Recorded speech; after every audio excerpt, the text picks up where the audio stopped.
বলি এই হালিমা, তোর মন মতি এত খারাপ কেন? আর বলিস না, গাছের ডাল পড়ে কারেন্টে তারগুলো সব ছিঁড়ে গিয়েছে, তাই এক সপ্তাহ ধরে সিরিয়াল দেখা হয়নি। সিরিয়াল? সে আবার কি? তুই জানিস না, টিভিতে দেখায় কিরণমালা, ভজগোবিন্দ, এই পদ যদি শেষ না হয়, আহ দেখতে কি সুন্দর লাগে। কখন হয়? তুই কি দেখার সময় পাস? কেন সারাদিন কাজ কাম গুছিয়ে নিয়ে ঠিক 7:30টার সময় চাচিমাদের বাড়ি চলে যাই আর সিরিয়াল দেখি। তাহলে বোন, সিরিয়াল দেখার নিশ্চয়ই কোনো কুটুম বাড়ি যাও না? কুটুম বাড়ি যাই, যেটা দেখা হয় না বাড়ি এসে তার কাজা ছি ছি ছি, আমি তো জানি নামাজ ছেড়ে গেলে তার কাজা আদায় করতে হয়, আর তুমি মুসলমানের মেয়ে হয়ে সিরিয়াল কাজে তোলো? বোন, এই মডার্ন যুগে একটু সিরিয়াল না দেখলে ভালো লাগে? ছি ছি, তুমি মুসলমানের মেয়ে হয়ে সিরিয়াল দেখো? যা দেখা হারাম।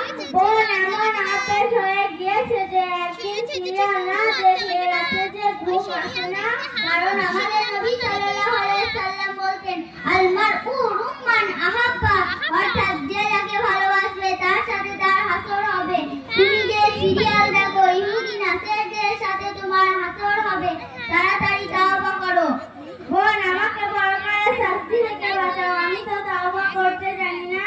হ্যাঁ, তুমি মুসলমানের মেয়ে হয়ে তাওবা করতে জানো না? না বোন, আমাকে একটু তাওবা করিয়ে দেবে?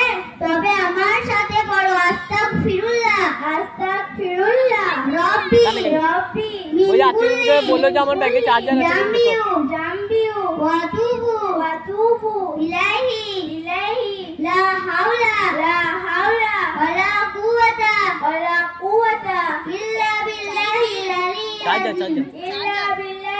আলিয়্যিল আযীম। আচ্ছা বোন, তুমি এসব কোথা থেকে শিখেছো? কেন, আমাদের চন্দ্রকোটা পশ্চিম পাড়া দিনিয়াত মুনাজ্জাম মক্তবে শিখেছি। বোন, তোমাদের চন্দ্রকোটা দিনিয়াত মুনাজ্জাম মক্তবে আমাকে ভর্তি নেবে? কেন নেবে না? অবশ্যই ভর্তি নেবে। তাহলে কাল তোমার সাথে তোমাদের দিনিয়াত মুনাজ্জাম মক্তবে পড়তে যাবো। নাইকো চল ভাই ঠিক আছে। আলাইকুম ওয়া রাহমাতুল্লাহি ওয়া বারাকাতুহু।